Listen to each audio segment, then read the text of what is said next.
Hello everyone. आप सभी का स्वागत है। तो हम देख रहे थे बिहार एसएससी सीजीएल। मतलब कि बिहार एसएससी में अब तक जितना प्रश्न पूछा गया उसको हम सॉल्यूशन देखने का प्रयास कर रहे थे। और हम साइंस से जितना प्रश्न पूछा गया उसको हम देख रहे थे। तो साइंस का एक लेक्चर आ चुका है। ये अभी बिहार एसएससी सीजीएल की बात करते हैं। साउंड वगैरह एक बार चेक कर लीजिएगा यहाँ सब ओके है। हाँ, तो है क्या कि बिहार एसएससी का जो आपका सीजीएल का जो एग्जाम हुआ था 2011 में, उसका हमने प्री का क्वेश्चन देख लिया है। और 2013 में इसका हुआ था आपका मेंस का एग्जाम। उसका हम प्रश्न देखने वाले हैं। ठीक है, इसमें कितना आपको प्रश्न पूछा गया है। आइए तो देखिएगा कि बिहार एसएससी जो सीजीएल का मुख्य परीक्षा हुआ था 2011 वाला जो निकला था 2013 में। तो जैसे प्री में क्या है कि आपको 20 प्रश्न पूछा गया था, जबकि यहाँ पर क्या है 30 प्रश्न पूछ दिया। ऐसे जनरली क्या है कि साइंस या मैथ मिला के 50 क्वेश्चन है, लेकिन कई बार क्या है कि बेटे इधर उधर हो जाता है। तो यहाँ पर क्या देख रहे हैं कि साइंस से कितना 30 प्रश्न पूछा गया है। उसमें से फिजिक्स से कितना 9 प्रश्न, और केमिस्ट्री से 11 प्रश्न। अब बायोलॉजी और बॉटनी मिलाकर 10 प्रश्न, मतलब बायोलॉजी से देखिएगा तो 6 प्रश्न। अब बॉटनी से कितना 4 प्रश्न आपको पूछा गया है। ठीक है, तो इसी को हम पूरा समझने वाले हैं। अब आइए, पूरा क्लास 10 सिलेक्शन गुरु एप्लीकेशन पर आपको मिल जाएगा। कुछ पीडीएफ 10 सिलेक्शन गुरु टेलीग्राम चैनल पर भी मिल जाएगा।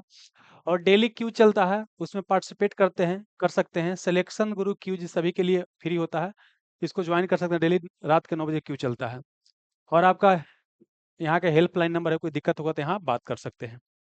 अब आइए हम चलते हैं अपने पहले प्रश्न से। पहले फिजिक्स से जितना प्रश्न पूछे उसको हम देखते हैं। तो यहाँ पर प्रश्न पूछा गया है, देखिए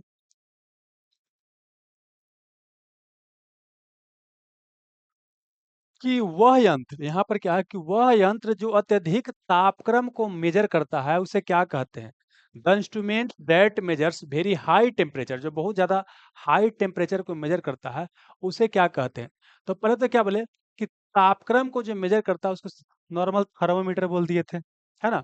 अब यहाँ पर क्या है कि पैरोमीटर जो होता है ना, पैरोमीटर क्या होता है, ये काफी ज्यादा क्या होता है, हाई टेम्परेचर क्या करता है, आपको मेजर करता है। जैसे बॉयलर हो गया, भट्ठी वगैरह होता है, वहाँ का टेम्परेचर को पैरोमीटर मेजर करता है। ठीक है, अब देखिए पैरोमीटर कहीं पैरोमीटर और पैरोनोमीटर देखिए क्या है। तो पैरोमीटर क्या होता है, भट्ठी और बॉयलर का जो टेम्परेचर मेजर किया जाता है उसको पैरोमीटर से मेजर करते हैं। अभी पैरेनोमीटर की बात करते हैं। एक आता है कि सोलर रेडिएशन होता है, जो सौर विकिरण होता है, सोलर रेडिएशन की बात करते हैं, उसको क्या करते हैं, इससे मेजर किया जाता है। हालांकि जब कई बार क्वेश्चन पूछेगा कि सोलर रेडिएशन या सौर विकिरण को किससे मेजर किया जाता है, तो वहां पर ऑप्शन पैरेनोमीटर नहीं रहेगा, पैरोमीटर रहेगा, तो वही बना लेना। दोनों बात एक ही है, ठीक ना। लेकिन अगर ऐसे पूछेगा तो अधिक उच्च तापक्रम पूछेगा तो पैरोमीटर बना लीजिएगा। और सोलर रेडिएशन पूछेगा तब पैरेनोमीटर, है ना। और पायरोस्कोप वगैरह क्या है कि ताप का क्या प्रभाव पड़ता है उसके बारे में स्टडी करना होता है। और पैकेनोमीटर की बात करते हैं, जनरली क्या होता है यह बोल सकते हैं कि जो लिक्विड का डेंसिटी वगैरह मेजर करना होता है उसको मेजर करते हैं। तो ये सब नहीं पूछता है, ना के बराबर पूछता है, बस यही पूछता है पैरोमीटर पूछता है या पैरोनोमीटर पूछता है, बस ये याद करना है। तो यहाँ क्या हो जाएगा, ऑप्शन नंबर हो जाएगा आपका सही, ठीक ना। नहीं बाबू, देखिए यहाँ अगर इस तरह से क्वेश्चन जब पूछ दिया दोस्त ना, बता देते हैं, देखिए सुनिए। एक मिनट रुकिएगा यहाँ से थोड़ा सा।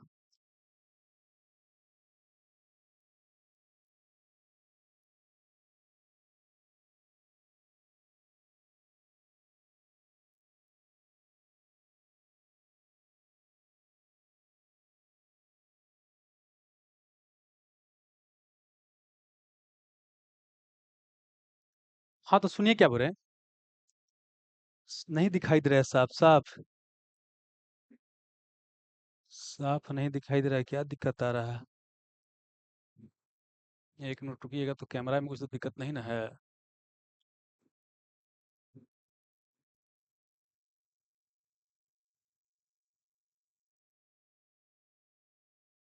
अब देखिए साफ दिखाई दे रहा होगा। साफ तो यहाँ तो दिखाई दे रहा है, आप लोग कैसे दिखाई नहीं दे रहा है। हाँ, अच्छा इसमें देखिए तो साफ आपको नहीं दिखाई दे रहा है, क्या दिक्कत हो रहा है। हम्म,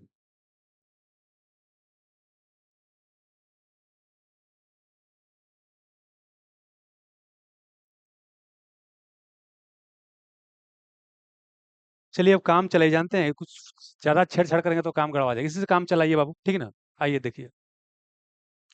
तो ये आपका समझ में आ गया, ये वाला समझ में आ गया। अब आते हैं लक्स की बात करते हैं कि लक्स किसकी इकाई होता है, लक्स किसका इकाई होता है? ये क्या होता है इल्यूमिनेशन या प्रतिदीप्ति का इकाई क्या होता है आपको? लक्स होता है। तो हमारा ये आंसर हो जाएगा। ताप की इकाई की बात करते हैं, टेम्परेचर की इकाई की बात करते हैं ना, तो यहाँ हीट की बात करते हैं। हीट देखिए, एक समझिएगा ताप होता है कि तापक्रम होता है। तो हीट का इकाई पूछेगा ना, तो ये क्या होता है आपको जूल से, जूल से मतलब कार का इकाई पूछे या आपको ताप का इकाई पूछे, हीट का पूछे, उष्मा का पूछे, सबका क्या मात्रक होता है आपका? क्या होता है? जूल होता है। लेकिन यही अगर तापक्रम पूछेगा, तापक्रम, तो तापक्रम क्या होता है? इसका ऐसा ही मात्रक क्या होता है? केल्विन। क्या होता है आपको? केल्विन, केल्विन होता है। इसको अंग्रेजी में बोलते हैं टेम्परेचर। क्या बोलते हैं आपको? टेम्परेचर बोलते हैं। इसको ध्यान रखिएगा। और द्रव्यमान को बाबू क्या एसआई मात्रक क्या होता है? केजी होता है। अब बल का एसआई मात्रक की बात करते हैं तो क्या होता है? बल का एसआई मात्रक जो होता है, क्या होता है आपको? न्यूटन। क्या होता है आपको? न्यूटन होता है। और इसका सीजीएस मात्रक क्या होता है? डाइन होता है। और 1 न्यूटन बराबर होता है 10 के पावर 5 डाइन होता है। इसको याद रखिएगा, ठीक ना? अब जानते हैं यहाँ क्या, ये बेसिकली क्या है, मात्रक से क्वेश्चन पूछा गया है तो प्रमुख मात्रक आप याद कर लीजिएगा। और यहाँ क्वेश्चन पूछा गया है प्रमुख यंत्र, वो आप याद कर लीजिएगा। एक अश्व शक्ति का समतुल्य क्या होता है? देखिए, 1 horse power is equal to, तो 1 एचपी इज इक्वल टू होता है 746 वाट। 746 वाट होता है 1 एचपी बराबर। हॉर्स पावर से क्या होता है कि बड़ा बड़ा जो मशीन होता है, उसका जो शक्ति होता है उसको हॉर्स पावर से मेजर किया जाता है। तो 1 एचपी बराबर क्या हो जाएगा? 746 वाट हो जाएगा। अब सुनिएगा, अगर वाट रहेगा, किलोवाट रहेगा और मेगावाट रहेगा, ये सब क्या है आपको? शक्ति के मात्रक। लेकिन इसी में जब समय से गुना कर देंगे तो क्या होता है? यह ऊर्जा का क्या हो जाता है? मात्रक होता है। जैसे बाबू क्या हो गया? वाट सेकंड की बात करते हैं, किलोवाट आवर की बात करते हैं, मेगावाट आवर की बात करते हैं। ये सब क्या हो जाएगा आपको? ऊर्जा का क्या हो जाएगा आपको? मात्रक हो जाएगा। अच्छा, जो व्यावसायिक यूनिट होता है उसको क्या करते हैं? किलोवाट आवर में मेजर किया जाता है। इसको मानते हैं 1 यूनिट, बोलते हैं ना कि बिजली के यूनिट खर्च हुआ तो 1 यूनिट बराबर होता है किलोवाट आवर होता है, ठीक है? और 1 किलो वाट आवर बराबर पूछेगा तो 3.6 इंटू 10 के पावर 6 जूल होता है। इसको भी आपको याद कर लेना है। क्लियर है? चलिए, यदि एक अवतल दर्पण में वस्तु एवं प्रतिबिंब दोनों वक्रता केंद्र पे है तो प्रतिबिंब कहाँ बनेगा? देखिए, दर्पण की बात करते हैं। दर्पण क्या होता है कि एक सतह से क्या होता है? कलई पेंटिंग क्या होता है? एक सतह से प्रकाश से क्या होता है? परावर्तन होता है। इसी को बोलते हैं दर्पण। ये अगर ऐसे रहेगा तो समतल दर्पण बोलेंगे, अगर गोल रहेगा तो गोलीय दर्पण बोलेंगे। अब क्या है कि दर्पण अगर इस तरह से है और इसका बाहरी भाग कलई किया हुआ है और अंदर से प्रकाश से क्या हो रहा है? परावर्तन हो रहा है, तो इसे बोलते हैं अवतल दर्पण। क्या बोलते हैं आपको? अवतल दर्पण कहा जाता है। इसी को अंग्रेजी में बोलते हैं कनकेव। क्या बोलते हैं? कनकेव मिरर कहते हैं। लेकिन दर्पण अगर इस तरह से है और इसका अंदर वाला भाग क्या है? पेंटिंग किया गया है और बाहरी भाग से परावर्तन हो रहा है, यहाँ से परावर्तन हो रहा है ना? अंदर कलई किया हुआ है, तो इसे बोलते हैं उत्तल दर्पण। उत्तल दर्पण बोलते हैं। इसी को बोलते हैं कन्वेक्स। क्या बोलते हैं? कन्वेक्स मिरर कहा जाता है। तो यहाँ पर क्या है? दर्पण कैसा है? अवतल दर्पण। क्या है? अवतल दर्पण यहाँ पर बताया गया है, ठीक ना? तो अवतल दर्पण पूछता है कि कहाँ आपको प्रतिबिंब बनेगा, समझा? देखिए क्या है? अवतल दर्पण में क्या है? यहाँ पर 6 कंडीशन याद करना होता है, प्रतिबिंब बनेगा। 5 कंडीशन में क्या होता है कि प्रतिबिंब क्या होता है? अवास्तविक और उल्टा बनता है। और 1 कंडीशन में क्या होता है? प्रतिबिंब क्या होता है? आपको वस्तु से प्रतिबिंब क्या होगा? आपको बनेगा क्या? काल्पनिक और सीधा बनेगा। तो यहाँ इस पिक्चर को देखिए बाबू, क्या है? यहाँ पर देख लीजिए, समझिएगा। जैसे क्या है कि अगर क्या है, ई क्या हो गया आपको? दर्पण हो गया और बाहरी भाग कलई किया हुआ है, बाहरी भाग कलई किया हुआ है। तो यहाँ पर ई जो हो गया, ई वाला अवतल दर्पण हो गया, कनकेव मिरर हो गया। अब इसमें क्या है कि देखिए, इसमें एक दर्पण में क्या होता है, कुछ आप कहीं जानते होंगे कि ये ऐसे होता है। ये अगर ये दर्पण है तो ई समझिए क्या है कि यहाँ पर क्या हो गया? वक्ता केंद्र। ये क्या हो गया? वक्ता केंद्र सी हो गया। इसी को बोलते हैं सेंटर ऑफ कर्वेचर। एक क्या होता है यहाँ पर? क्या होता है आपको? मुख्य फोकस। क्या होता है? मुख्य फोकस। इसको क्या बोलते हैं? एफ बोलते हैं, एफ बोलते हैं, ठीक ना? और एक क्या होता है आपको? पोल। क्या होता है? पोल होता है, ध्रुव होता है, ठीक ना? इसको जब मिलाते हैं, मतलब सेंटर ऑफ कर्वेचर और पोल को, तो यह क्या बन जाता है? आपको बन जाता है क्या? आपको यह मुख्य प्रिंसिपल एक्सिस या मुख्य अक्ष बन जाता है, ठीक ना? तो यहाँ पर बोलता है, देखिए, कभी वस्तु को यहाँ रखना है, कभी वस्तु के यहाँ, कभी वस्तु के यहाँ, कभी वस्तु के यहाँ। एक क्वेश्चन पूछता है, तो समझिए क्या अब हम बता रहे हैं कि अगर वस्तु क्या है आपको यहाँ पर अनंत पर वस्तु को रखते हैं, प्रतिबिंब कहाँ बनेगा? यहाँ देखिए समझ, जैसे-जैसे दर्पण के इधर चलेंगे ना, जैसे-जैसे दर्पण के क्या चलेंगे इधर चलेंगे, वैसे-वैसे प्रतिबिंब कहाँ होगा इधर आपको आते चलेगा, ठीक है? और जैसे समझिए दूर हैं, तब प्रतिबिंब छोटा बनेगा, लेकिन जैसे ही दर्पण क्या है नज़दीक पहुँचते जाएँगे, तो प्रतिबिंब क्या होगा बड़ा आपको बनना शुरू हो जाएगा, ठीक ना? तो एक कंडीशन क्या है कि अनंत पर, अगर अनंत पर आप रहते हैं, अनंत पर वस्तु को रखते हैं, तो प्रतिबिंब कहाँ बनता है? फ़ोकस पर। कहाँ बनता है? फ़ोकस पर। तो वही देखिए यहाँ बताया गया होगा, यहाँ पर आइए। यहाँ पर देखिए अनंत पर है। जब अनंत पर वस्तु को रखा गया है, तो यहाँ प्रतिबिंब देखिए आपको यहाँ बना है, ठीक ना? तो यह जो है बाबू बोल सकते हैं कि अनंत पर जब रहिएगा तो प्रतिबिंब की बात करते हैं। तो अनंत पर रहने के बाद प्रतिबिंब कहाँ बनेगा? अच्छा यहाँ पर देखिए, यहाँ ये वाला देखिए। जब वस्तु अनंत पर है, तो प्रतिबिंब कहाँ बन रहा है आपको? मुख्य फ़ोकस पर। कहाँ बन रहा है? मुख्य फ़ोकस पर बन रहा है। वस्तु से क्या बन रहा है? छोटा बन रहा है ना? आइए, लेकिन वही बात करते हैं कि अनंत और सेंटर ऑफ कर्वेचर के पास है। तो क्या होगा कि फ़ोकस से क्या होगा प्रतिबिंब इधर बनेगा। तो देखिए आप फ़ोकस से क्या हो गया, मुख्य फ़ोकस से क्या हो गया आपको इधर बनना शुरू हो गया। फ़ोकस और सेंटर ऑफ कर्वेचर के बीच बनना शुरू हो गया। लेकिन अगर जब आप सी पर रहेंगे मतलब सेंटर ऑफ कर्वेचर या वक्रता केंद्र पे ही रहेंगे, तो प्रतिबिंब देख रहे हैं कि यहीं पर बन रहा है और क्या बन रहा है उल्टा बन रहा है। तो यही क्वेश्चन पूछा गया है आपका, यही वाला देखिए कि जो अवतल दर्पण में वस्तु प्रतिबिंब दोनों वक्रता केंद्र पर है, तो प्रतिबिंब कैसा होगा? वस्तु के समान आकार का होगा। मतलब यहाँ पर प्रतिबिंब कितना है? उतना ही, खाली अंतर क्या है कि उल्टा क्या हो जाएगा आपको, उल्टा बन जाएगा और वास्तविक बन जाएगा। बस वही आपको दिया गया बाबू, ठीक ना? चलिए, और अगर फोकस और प्रतिबिंब को रखते हैं, तो प्रतिबिंब कहाँ बनेगा? आपको अनंत पर बनेगा, वस्तु से बहुत बड़ा बनेगा। वही सब चीज़ लिखा हुआ है बाबू, ठीक है ना? खाली एक कंडीशन की बात करते हैं यहाँ पर कि जब क्या है, यहाँ पर कि अगर क्या है फोकस के और पोल के बीच अगर वस्तु को रखते हैं ना, तो प्रतिबिंब क्या बनता है आपको? काल्पनिक। कहाँ बनता है आपको? काल्पनिक बनता है और वस्तु से क्या बनता है आपको? बड़ा बनता है और सीधा बनता है, इसको आपको ध्यान रखना है। आइए, बाकी क्या है कि आपको जो इतना आपको समझ में आ गया होगा और बाकी जो चीज़ क्या है कि डिटेल जो है आपको जो कोर्स चल रहा है उसमें आपको बताया जा रहा है। अब यहाँ पे आ गया ये, गति का अध्ययन बुलाता है, क्या कहलाता है? देखिए, study of motion is called, गति का अध्ययन क्या है आपको काइनेमेटिक्स कहलाता है। क्या? काइनेटिक्स कहलाता है। काइनेमेटिक्स कहलाता है गति का अध्ययन। गति का यहाँ सिर्फ अध्ययन करते हैं, गति के कारण नहीं, बल मतलब लग रहा है उसके बारे में अध्ययन नहीं करते, सिर्फ क्या करते हैं गति का अध्ययन करते हैं, तो काइनेटिक्स करते हैं, लेकिन बाहरी प्रभाव वगैरह की इसमें चर्चा नहीं करते हैं। लेकिन वही मैकेनिक्स की बात करते हैं, यहाँ पर क्या है कि गति का भी अध्ययन करते हैं, प्लस क्या है गति के कारण का भी अध्ययन करते हैं, उसको क्या बोलते हैं? मैकेनिक्स बोलते हैं। थर्मोडायनामिक्स मतलब क्या हो गया कि ऊष्मा और बोल सकते हैं कार्य, मतलब क्या बोलते हैं थर्मोडायनामिक्स से बोल सकते हैं, ऊष्मा के कारण क्या कार्य होता है, उसके बारे में स्टडी करते हैं, तो उससे क्या बोलते हैं आपको? थर्मोडायनामिक्स। क्या? थर्मोडायनामिक्स, है ना? हीट के कारण जो कार्य होता है उसको थर्मोडायनामिक्स में अध्ययन करते हैं। तो यहाँ आंसर क्या हो जाएगा आपको? ऑप्शन नंबर ए काइनेमेटिक्स हो जाएगा। क्वांटम सिद्धांत का सुझाव किसने दिया था? क्वांटम सिद्धांत का सुझाव बोलता है या किसने दिया था? एक मिनट, क्या हो जा रहा? हाँ, तो क्वांटम सिद्धांत का सुझाव क्या है आपको? मैक्स प्लैंक कौन दिया था? मैक्स प्लैंक दिया था, तो यही हमारा आंसर हो जाएगा। ये क्वांटम सिद्धांत क्या बोलता है ना कि कोई भी सरफेस है, जैसे ऊष्मा चाहे तो अवशोषण होगा या ऊष्मा उत्सर्जन होगा, तो ये कंटिन्यूअस नहीं होता, बल्कि प्रकाश जो मतलब ऊष्मा की बात करते हैं, कोई सतह से अगर प्रकाश अवशोषण हो रहा है या सतह से प्रकाश निकल रहा है, तो यह डायरेक्ट मतलब बोलते कंटिन्यूअस नहीं होता, निरंतर नहीं होता, बल्कि ऊष्मा की लाइट क्या होता है, छोटा छोटा पैकेट के रूप में होता है। क्या होता है? पैकेट के रूप में होता है, ठीक ना? इसी को क्वांटम सिद्धांत कहा गया। इसके बारे में सर्वप्रथम जानकारी कौन दिया? मैक्स प्लैंक दिया। अब बाद में क्या है कि जो फोटो इलेक्ट्रिक, क्या बोले आपको? फोटो इलेक्ट्रिक इफेक्ट का नाम सुना होगा। फोटो इलेक्ट्रिक इफेक्ट का नाम सुना होगा। इफेक्ट के नाम आप सुना होगा, ठीक ना? ये फोटो इलेक्ट्रिक इफेक्ट को क्या है, क्वांटम सिद्धांत के आधार पर ही व्याख्या किया गया। तो पहले फोटो इलेक्ट्रिक इफेक्ट, जिसको प्रकाश वैद्युत प्रभाव बोलते हैं, इसको हेनरिक हर्ट्ज ने इसको खोज किया था। हेनरिक हर्ट्ज ने इसको खोज किया था। लेकिन इसको बढ़िया से व्याख्या कौन किया था? तो इसको बढ़िया से व्याख्या किया था आइंस्टीन ने। कौन आपको? आइंस्टीन ने व्याख्या किया था। इसलिए आइंस्टीन को क्या है, फोटो इलेक्ट्रिक इफेक्ट को बढ़िया से व्याख्या करने के लिए फिजिक्स का नोबेल प्राइज दिया गया था। ये आपको ध्यान रखना है, ठीक ना? और एक और चीज़ ध्यान ध्यान रखना है कि E बराबर mc स्क्वायर फ़ॉर्मूला भी आपको कौन दिए थे? आइंस्टीन दिए थे। इसी को एनर्जी मास इक्विवेलेंस आपको कहा जाता है। ठीक है? आइए।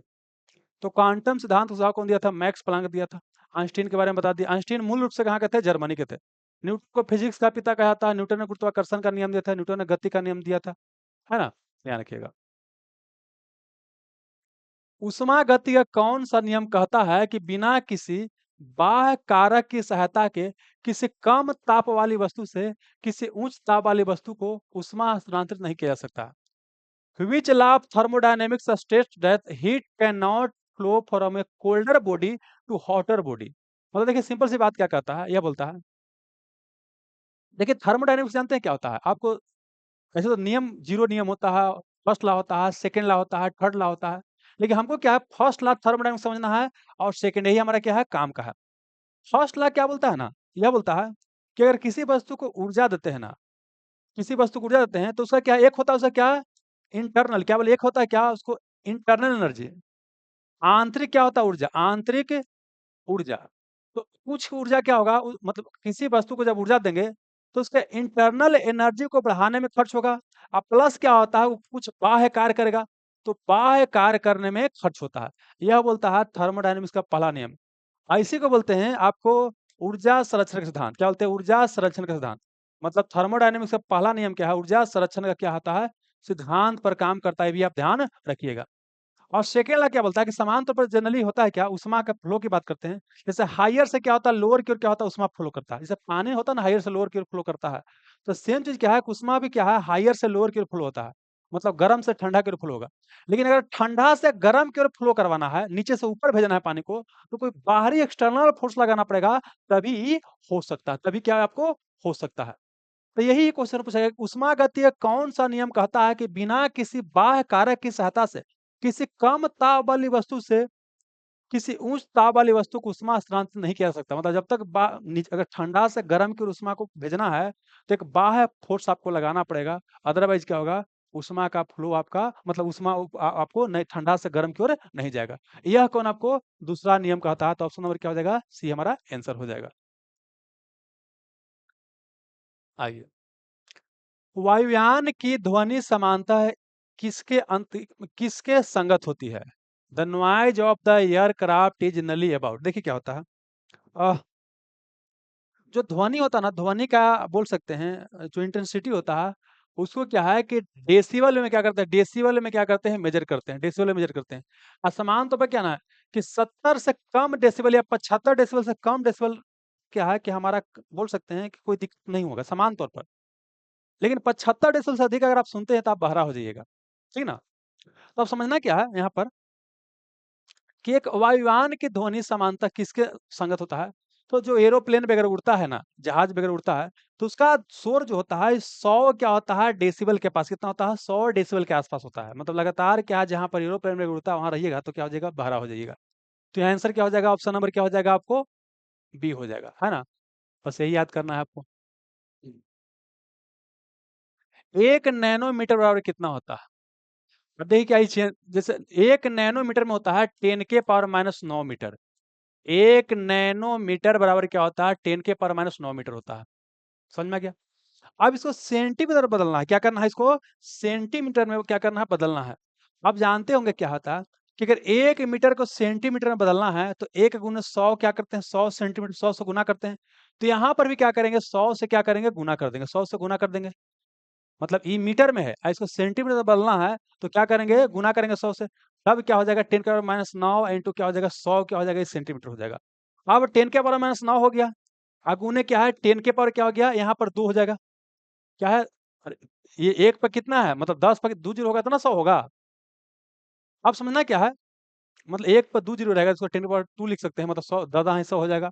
अब क्या है, गुना में क्या होता है कि पावर जुड़ता है, तो माइनस 9 में 2 जोड़िएगा तो माइनस 7 आ जाएगा, तो 10 के पावर माइनस क्या हो जाएगा, 7 क्या हो जाएगा, सेंटीमीटर आपको हो जाएगा। तो देखिए यहाँ 10 के पावर माइनस 7 कहाँ, देखिए 1 नैनोमीटर में क्या हो जाएगा, 10 के पावर माइनस क्या हो जाएगा, माइनस 7 क्या हो जाएगा, सेंटीमीटर, ही हमारा हो जाएगा, आंसर हो जाएगा। तो इतना क्या है, आपको फिजिक्स से क्या आपको प्रश्न पूछा गया था। अब क्या है, केमिस्ट्री के प्रश्न को देख लेते हैं।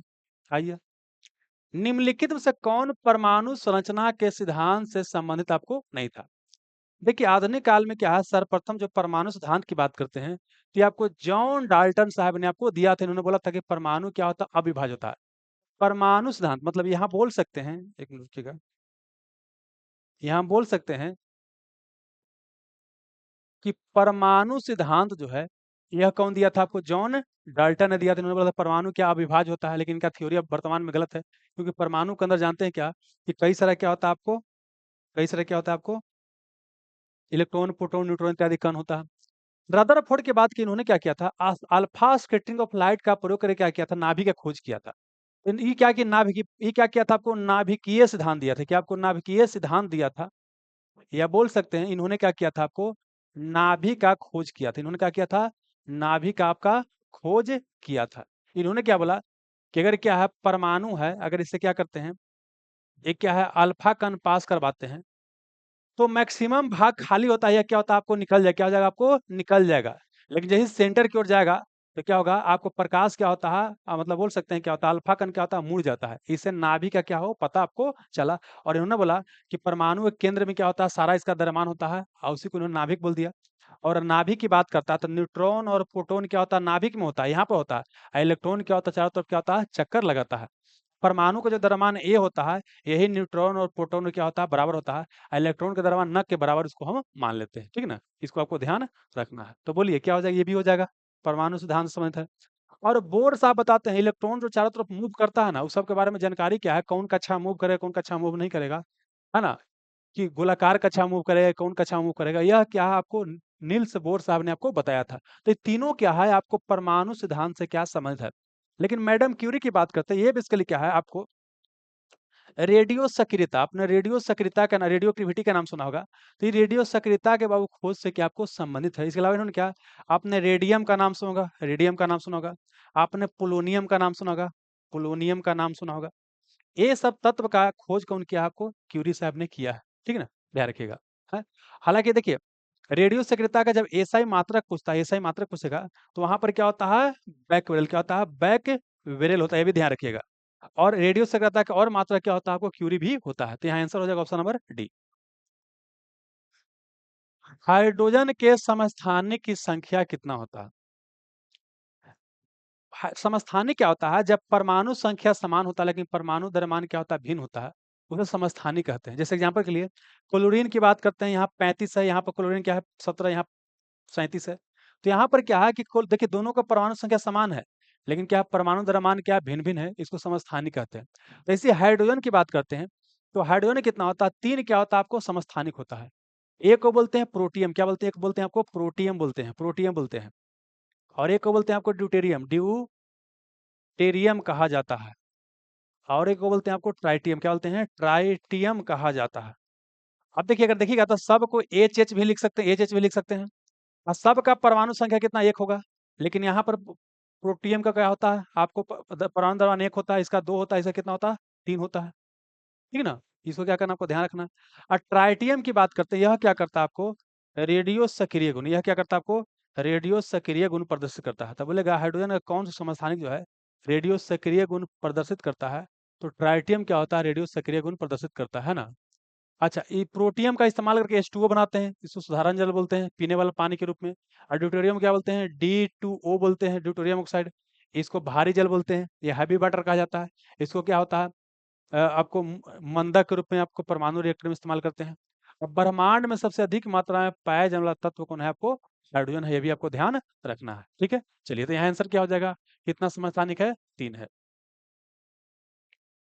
पिंच ब्लेड किसका अयस्क है, ठीक ना। अच्छा यहाँ से क्या आ गया कि प्रमुख तत्वों के समस्थानिक के बारे में पढ़ लेना है।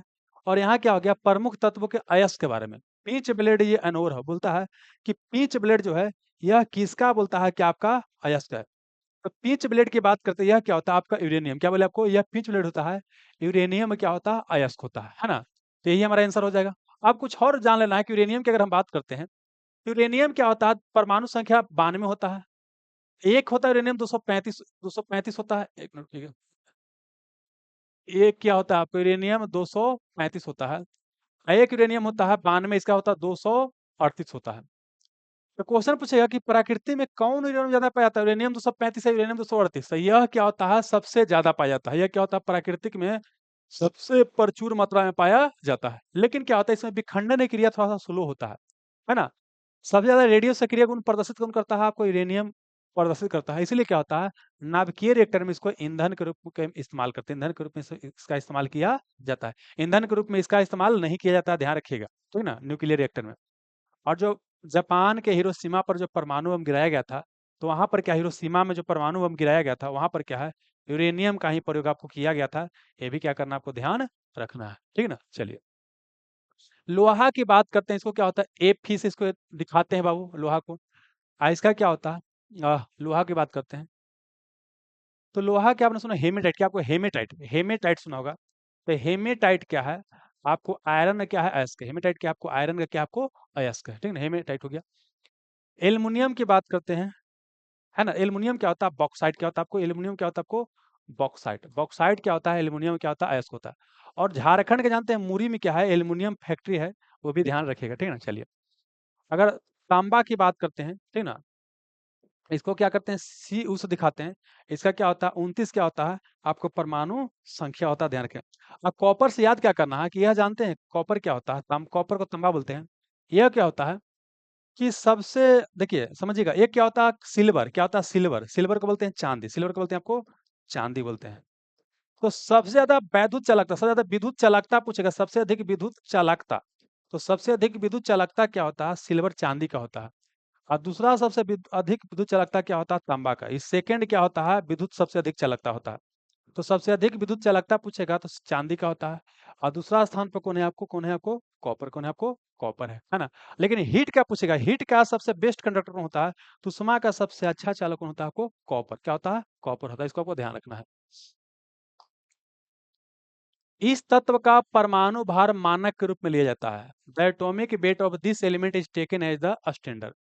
मतलब बोलता है किसी तत्व का अगर परमाणु भार हम निकालते हैं, तो किससे तुलना करके निकालते हैं, तो कार्बन से तुलना करके क्या करते हैं, आपको निकाला जाता है।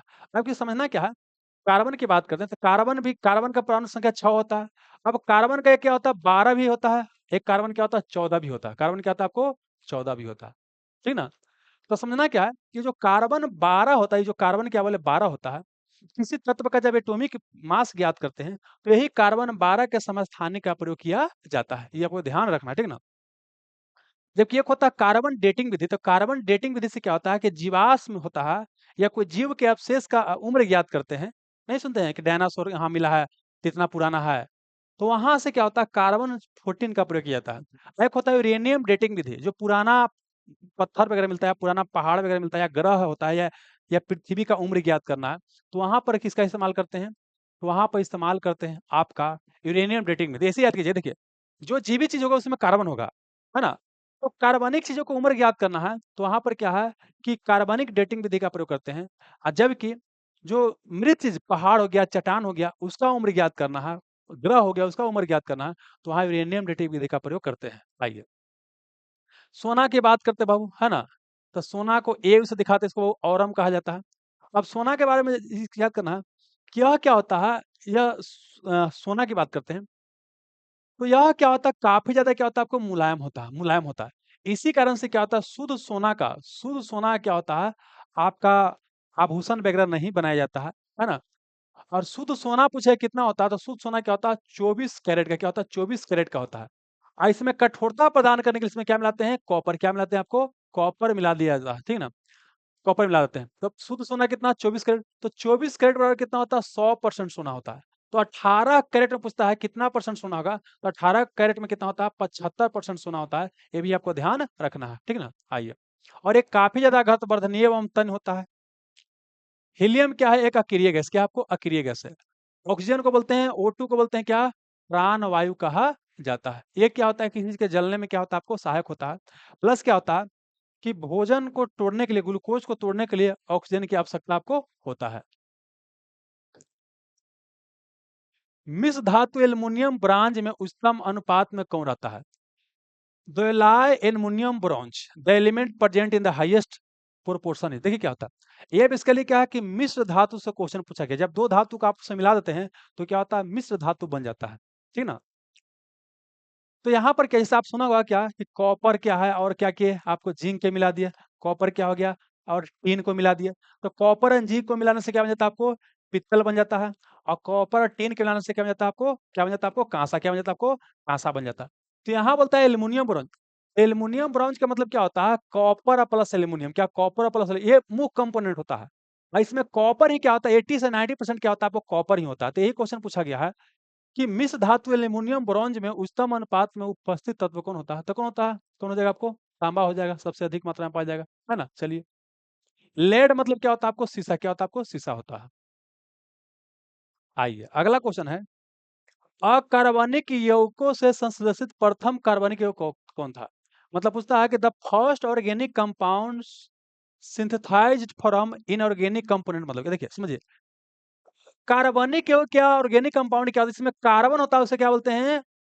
कार्बनिक यौगिक बोलते हैं, या ऑर्गेनिक कंपाउंड कहा जाता है। और जिसमें कार्बन नहीं होता है उसे बोलते हैं अकार्बनिक यौगिक या इनऑर्गेनिक कंपाउंड। जैसे अगर हम H2S हाइड्रोजन सल्फाइड की बात करते हैं, इसमें कार्बन है? नहीं है। तो यह क्या हो गया आपको? अकार्बनिक यौगिक हो गया। लेकिन कार्बनिक क्या हो गया? समझिए, CH4 की बात करते हैं, CH4 की बात करते हैं, एक क्या आपको कार्बनिक यौगिक है। तो बोलता है first organic compound synthesized from inorganic component. मतलब इनऑर्गेनिक कंपोनेंट कंपाउंड का प्रयोग करके प्रथम कार्बनिक यौगिक को बनाया गया। संश्लेषण मतलब बनाया गया था। तो पहले माना जाता था कि जो कार्बनिक यौगिक होता है यह क्या है? प्राकृतिक में ही बनता है। इसको आपको कृत्रिम तरीका से नहीं बनाया जा सकता है। लेकिन यहाँ पर क्या है कि बोहलर नामक व्यक्ति ने क्या किया? बोहलर नामक एक व्यक्ति ने क्या किया कि यूरिया, क्या बोले आपको? यूरिया को क्या किया? आपको बोल सकते हैं लेबोरेटरी में बना करके दिखा दिया। यूरिया तो बोल सकते हैं, यूरिया क्या है? इसका फॉर्मूला होता है NH2CO NH2। ये फॉर्मूला होता है, इसको ध्यान रखिएगा, पूछेगा। NH2 दोनों तरफ लगा देना है और CO के बीच में, या इसी को लिख सकते हैं CONH2 का होल 2 लिख सकते हैं। ठीक ना? इसको आपको ध्यान रखना है। और यूरिया प्रयोगशाला में बनाया जाने वाला प्रथम कार्बनिक यौगिक आपका था। और यूरिया पूछता है कि नाइट्रोजन की मात्रा कितना होता है? तो 40% क्या होता है इसमें आपको? नाइट्रोजन पाया जाता है। ये क्वेश्चन कई बार आपको पूछा गया है। ठीक है, अब देखिएगा, समझिएगा, वायुमंडल में पूछेगा नाइट्रोजन तो कितना है? 78%। लेकिन यूरिया में नाइट्रोजन कितना आपको? 46% है। तो ये आंसर हो जाएगा। अमोनिया की बात करते हैं। अमोनिया क्या है? आपको NH3 होता है, एक होता है अमोनियम आयन। अमोनियम आयन को NH4 कहा जाता है ना, उर्वरक वगैरह में इसका इस्तेमाल किया जाता है। ठीक है ना? और अमोनिया का पूछे क्या होता है? इसको हैबर विधि से, अमोनिया को आपको हैबर विधि से प्रयोग किए, हैबर विधि से बनाया जाता है। पूछे कि अमोनिया किस विधि से बनता है? तो अमोनिया जो होता है आपको हैबर विधि से बनाया जाता है। ठीक है, यूरिया का नाम बता दिए। मीथेन को क्या बोलते हैं? CH4। CH4 क्या है आपको? मीथेन है। अब मीथेन कहाँ पाया जाता है? जहाँ सड़े गले चीज होता है वहाँ मीथेन पाया जाता है। जैसे एग्जाम्पल के लिए क्या है? गोबर गैस वगैरह में, प्राकृतिक गैस में बोलेगा, धान है खेत में, है ना, जो खान जहाँ से खनिज निकलता है उस सब जगह क्या होता है? आपको मीथेन पाया जाता है। ठीक है, चलिए, जानवर जो जुआली करता है वहां से भी क्या निकलता है? आपको मीथेन निकलता है। सिरके का पीएच मान कितना होता है? ठीक है, विभिन्न चीज का पीएच मान कितना होता है? रटने वाला पाठ है बाबू। तो देखिए ऐसे क्या है कि सिरका का पीएच मान की बात करते हैं तो इसका क्या होता है? 2.5 से क्या होता है? 3.5 के बीच क्या होता है? इसका पीएच मान होता है। सिरका में जैसे पता हो क्या होता है? Acetic acid. सिरका में क्या होता है? एस्टिक अम्ल पाया जाता है। सिरका में क्या होता है? आपको एस्टिक अम्ल पाया जाता है। और इसका पीएच मान क्या होता है? 2.5 से क्या होता है? 3.5 के आसपास होता है। तो ऑप्शन का आंसर क्या हो जाएगा आपको? ऑप्शन नंबर बी हो जाएगा, 3 हो जाएगा। अब एक पॉइंट समझना क्या है, देखिए, पीएच का फुल फॉर्म पूछता है तो पीएच का फुल फॉर्म होता है, इसका होता है क्या? Power of hydrogen. पूछेगा पीएच का फुल फॉर्म क्या होता है? तो क्या होता है? पावर ऑफ हाइड्रोजन क्या होता है? पीएच क्या होता है? Full form hydrogen. इसी को पोटेंट ऑफ हाइड्रोजन भी कहा जा सकता है। और पीएच स्केल पूछेगा, बोलेगा पीएच स्केल का खोज किसने किया था? पीएच स्केल का खोज किया था आपको सोरेंस नामक, क्या बोले आपको? सोरेंस नामक साइंटिस्ट ने आपको पीएच स्केल का खोज किया था। ये भी आपको ध्यान रखना है। ठीक ना? और पीएच स्केल में रीडिंग कितना होता है? 0 से 14 के बीच रीडिंग होता है। 0 से 14 के बीच। 7 रहेगा तो उसको उदासीन बोलते हैं या न्यूट्रल। 7 अगर रीडिंग आता है तो उदासीन या न्यूट्रल बोलेंगे। जैसे वर्षा जल की बात करते हैं, सबसे शुद्ध जल होता है, उसी को पालर पानी भी वर्षा जल को कहते हैं, है ना? डिस्टिल वाटर सब क्या होता है? न्यूट्रल होता है। और जिसका पीएच मान 7 से कम होता है उसको एसिडिक बोलते हैं। एसिडिक बोलते हैं, अम्लीय कहते हैं ना। और जिसका पीएच मान 7 से अधिक होता है उसको क्षारीय कहते हैं। जैसे बाबू दो चीज पूछता है, एक पूछता है मानव रक्त। क्या पूछता है? मानव रक्त। तो मानव रक्त का पीएच मान पूछता है तो 7.4 होता है, क्षारीय हो गया। और पूछेगा समुद्री जल का, पूछेगा समुद्री जल का, तो समुद्री जल का भी पीएच मान बोलेगा तो इसका भी समुद्री जल का पीएच मान होता है 8.4 होता है। ये भी क्या होता है आपको? क्षारीय। 8.4 है, 8.4 ये भी क्या आपको है? क्षारीय है। एक पूछता है मिल्क ऑफ मैग्नीशिया, क्या होता है milk of magnesia, milk of magnesia. तो मिल्क ऑफ मैग्नीशिया का अगर पूछेगा तो मिल्क ऑफ मैग्नीशिया कितना होता है? तो इसका होता है आपको 10.5, बिहार दरोगा में पूछा गया है। 10 पॉइंट क्या होता है 5 होता है। देखिए इसका पीएच मान कितना होता है, सब रटने वाला पार्ट है, खुद से रटिएगा बाबू, है ना। आइए, सौर ऊर्जा का प्रमुख सोर्स क्या है? ये पिछला लेसन में बताया गया है, पिछला लेसन में शायद ही बताया गया होगा। सौर ऊर्जा की बात करते हैं ना, ये इसका सोर्स क्या होता है आपको? नाभिकीय संलयन, क्या होता है आपको? नाभिकीय नाभिकीय संलयन अभिक्रिया, इसी को बोलते हैं न्यूक्लियर फ्यूजन। न्यूक्लियर फ्यूजन इसे कहा जाता है, नाभिकीय संलयन अभिक्रिया इसका होता है। सूर्य पूछे या जितना तारा होता है सबका ऊर्जा का स्रोत सही है। अगर पूछेगा आपको क्या हाइड्रोजन बम, हाइड्रोजन बम, तो हाइड्रोजन बम भी क्या होता है? नाभिकीय संलयन अभिक्रिया पर काम करता है ना। तो नाभिकीय संलयन अभिक्रिया हो जाएगा, न्यूक्लियर फ्यूजन हो जाएगा, डी हो जाएगा आंसर, है ना। नाभिकीय विखंडन की बात करते हैं, न्यूक्लियर फ्यूजन इसको नाभिकीय विखंडन कहते हैं। अब परमाणु बम का नाम सुनोगे, परमाणु बम, एटम बम। तो परमाणु बम इस पर काम करता है, लेकिन अनियंत्रित नाभिकीय विखंडन पर काम करता है। एक होता है परमाणु रिएक्टर, क्या होता है परमाणु रिएक्टर? तो परमाणु रिएक्टर क्या होता है? नाभिकीय विखंडन पर ही काम करता है, लेकिन यह क्या होता है कि नियंत्रित नाभिकीय विखंडन पर काम आपको करता है। इसको आपको ध्यान रखना है ना, बस यही याद रखना है। दहन की बात करता है, दहन, ठीक ना। कोई चीज जलता है उसे दहन कहते हैं। तो दहन क्या है? एक ऑक्सीडेशन अभिक्रिया। ये पूछेगा दहन कैसा है? एक ऑक्सीडेशन, ऑक्सीकरण अभिक्रिया। दहन क्या है? एक ऑक्सीकरण अभिक्रिया है। ये क्वेश्चन पूछा जाएगा, इसको ध्यान रखिएगा। इस धातु के यौगिक कुछ शीशो तथा साबुन दोनों घटक है। बोलता है compounds of this metal are constituents of both certain types of glass and soap. मतलब ग्लास और सोप, मतलब बोल सकते हैं शीशा और साबुन दोनों में किसका प्रयोग किया जाता है? तो शीशा और साबुन जानते हैं कैल्शियम का ही प्रयोग किया जाता है और पोटेशियम का ही प्रयोग किया जाता है। कई जगह तो आप पोटेशियम आंसर दिया गया है, कई जगह कैल्शियम दिया गया, लेकिन सब जगह वेरीफाई करने के बाद पता चला कैल्शियम और पोटेशियम दोनों का प्रयोग किया जा सकता है, लेकिन ज्यादातर प्रयोग किसका किया जाता है? कैल्शियम का प्रयोग किया जाता है। तो कैल्शियम ही बनेगा तो ज्यादा बेहतर है। हालांकि कई जगह क्या है कि इसका आंसर पोटेशियम भी देता है, लेकिन मैक्सिमम जगह से वेरीफाई करने के बाद यही पता चला कि दोनों का प्रयोग होता है, लेकिन ज्यादातर प्रयोग किसका होता है? आपको कैल्शियम का प्रयोग दोनों के रूप में आपको होता है। तो यही हमारा हो जाएगा, आंसर हो जाएगा, है ना। अच्छा, आयरन की कमी से पूछता है। आयरन की कमी से क्या होता है? एनीमिया। आयरन की कमी से क्या होता है? आपका एनीमिया हो, क्या होता है? एनीमिया हो जाता है। अब पूछता है कि ग्लिसरॉल, क्या पूछता है? ग्लिसरॉल में आपका प्राथमिक एल्कोहल समूह कितना है? बोलता है ग्लिसरॉल में प्राथमिक जो है अब कितना होता है, ठीक ना। तो समझिए क्या होता है, C3H8O3, क्या बोले? C3H8O3 क्या होता है? आपको ग्लिसरॉल का क्या होता है? फॉर्मूला होता है, ठीक है। तो इसमें बोलता है कि एल्कोहलिक समूह की संख्या कितना होता है? एल्कोहलिक समूह मतलब होता है OH, क्या होता है? OH। जैसे आपने मेथनॉल का, इथेनॉल का नाम सुना होगा, नहीं, एक नाम सुना कि आपको मेथेनॉल का, मेथेनॉल का नाम सुना होगा, इसी को मिथाइल एल्कोहल कहा जाता है। एक आपने एथेनॉल का नाम सुना होगा, इसको एथाइल एल्कोहल कहा जाता है। तो शराब में क्या होता है? यही आपको इथेनॉल पाया जाता है, इथाइल अल्कोहल पाया जाता है। जबकि मिथेनॉल क्या होता है? इसको लीजिएगा तो आंख वगैरह क्या होता है आपको? खराब हो जाता है या मृत्यु तक भी हो सकता है। जहरीली शराब में क्या पाया जाता है? आपको मिथेनॉल पाया जाता है। तो ये क्या हो गया? आपको ग्लिसरॉल हो गया। बोलता है कि the number of primary alcohol, तो समझिएगा यहाँ पर इसको लिखेंगे तो क्या लिख सकते हैं, समझिएगा ऐसे। इसको अगर लिखते हैं कार्बन, तीन को इसमें कार्बन है तो तीन को कार्बन लिख दिए। अब समझना क्या है कि यहाँ पर क्या है? एक एच, एक एच, यहाँ पर ओ एच डाल देते हैं। यहाँ पर क्या आपको एच, यहाँ पर ओ एच डाल दिए। यहाँ पर क्या किए? एच, यहाँ पर एच, यहाँ पर एच, ओ एच डाल दिए। अब समझिए क्या, देखिए यहाँ पर ये क्या है कि इस तरह से इसमें अगर इसको लिखिएगा तो इस तरह से आपको क्या हो जाएगा? लिखा जाएगा, ठीक है। अब जानते हैं तो क्या है? जैसे देखिए ना बाबू, यहाँ 8 गो है ना, देखिए ना, अरे 1 2 3 कार्बन 3 गो हो गया, और 8 गो देखिए क्या ऑक्सीजन है, हाइड्रोजन। तो देखिए 1 2 3 4 5 6 7 8 हो गया, ऑक्सीजन 3 गो। तो देखिए बाबू क्या है? 1 2 3 हो गया। अब यहाँ समझना क्या है कि प्राइमरी इसमें देखिए पूछेगा इसमें कितना एल्कोहल समूह है, तो 1 2 3 वो क्या है? एल्कोहल समूह है। लेकिन प्राइमरी और सेकेंडरी में क्या अंतर होता है उसको समझना है। देखिए क्या है, अगर क्या है कि जो आपका क्या होता है कि जो एल्कोहल जो वर्ग जो जुड़ा, जो जिस कार्बन से एल्कोहलिक ग्रुप जुड़ा हुआ है, अगर वो क्या है कि सिंगल कार्बन से जुड़ा हुआ है, एक सिंगल कार्बन से जुड़ा हुआ है, तो उसको बोलेंगे प्राइमरी। तो ये कार्बन क्या है, सिर्फ एक ही कार्बन से जुड़ा हुआ है। ये कार्बन क्या सिर्फ एक ही कार्बन से जुड़ा हुआ है, तो ये क्या हो गया बाबू, क्या हो गया आपको प्राइमरी क्या हो गया, प्राइमरी अल्कोहल ग्रुप हो गया। सेम चीज यहाँ पर ये भी कार्बन जो है क्या है, आपको सिर्फ क्या एक ही कार्बन से जुड़ा हुआ है, ऐसा तो वह जुड़ा हुआ है, तो ये भी अल्कोहल क्या हो गया, आपको प्राइमरी अल्कोहल हो गया। लेकिन क्या है कि ई कार्बन को देखिए, ई कार्बन इससे एक बाबू OH जुड़ा हुआ है, लेकिन यह कार्बन क्या है, दो कार्बन से जुड़ा हुआ है, एक कार्बन इधर है, एक कार्बन इधर है, तो इसको बोलते हैं क्या, सेकेंडरी एल्कोहलिक ग्रुप बोलते हैं। फिर से समझा देते हैं क्या होता है, कैसे पहचाना जाता है।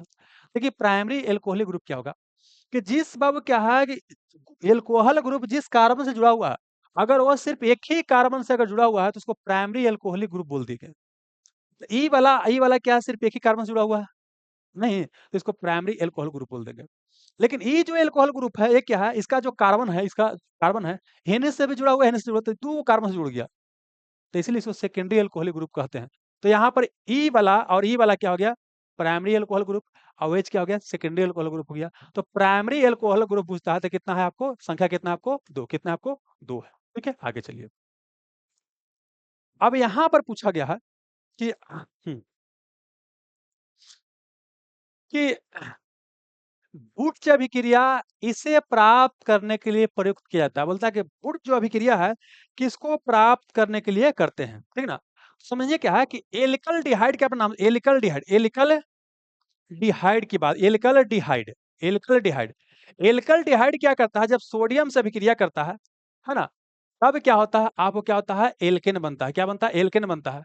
ऐसी अभिक्रिया को बुट अभिक्रिया कहते हैं, क्या बोलते हैं, कि जब क्या होता है कि एल्कलडिहाइड सोडियम से अभिक्रिया करता है ना, और उसके बाद जो कंपाउंड का फॉर्मेशन होता है, मतलब ये जो अभिक्रिया हो रहा है ना, कि एल्कलडिहाइड क्या होता है, सोडियम से अभिक्रिया क्या, इसी को बोलते हैं बुर्ज, किसे क्या बोलते हैं, बुर्ज अभिक्रिया कहा जाता है। इसे क्या कहता है आपको, बुर्ज अभिक्रिया कहा जाता है। ठीक है, चलिए, इसे अगर समझिएगा, जैसे मिथाइल अगर बात करते हैं, मिथाइल क्लोराइड, मिथाइल क्या बात करते हैं, मिथाइल क्लोराइड, क्या आपको मिथाइल, अगर क्लोराइड की बात करते हैं, यह रिएक्शन करता है आपको सोडियम के साथ, तो क्या बनाता है आपको, वो क्या बनाता है आपको, एल्केन, क्या बनता है आपको, क्या करता है आपको, एल्केन क्या करता है आपको, बनाता है, ठीक ना।